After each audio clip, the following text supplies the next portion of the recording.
Então, o coração funciona assim: cranial, caudal, face esquerda, face direita. Então a gente vai para a face esquerda. Na face esquerda, a gente tem o cone arterioso, o sulco paraconal, que fica do lado do cone, arteríola não, qual é o nome disso? Esqueci. Aurícula. A aurícula esquerda, que a gente está na face esquerda, ventrículo esquerdo, é só esse daqui, que é o único que chega no ápice, e aqui na aurícula esquerda tem o átrio esquerdo também, porque a aurícula ela é uma extensão do átrio. Aqui é o ventrículo direito. Por quê? Vamos para a face direita agora. Na face direita, o ventrículo ele vem daqui, faz um contorno. Tchum. Então aqui é ventrículo direito. Do cone arterioso, a gente está na face esquerda agora.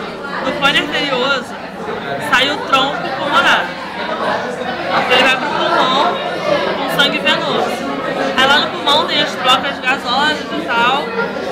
E aí vai voltar pela veia pulmonar, que é essa daqui.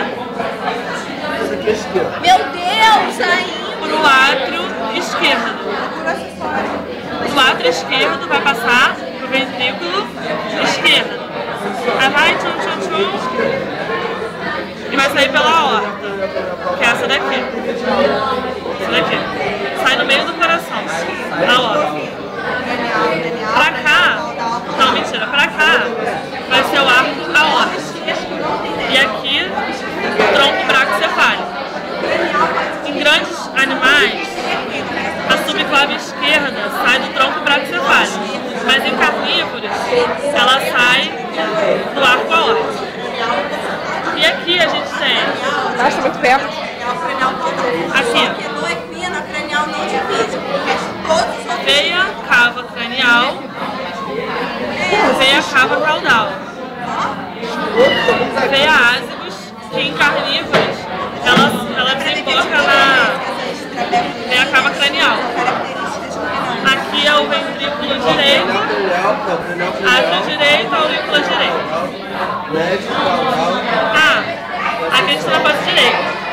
Vai formar sulco subsinuoso.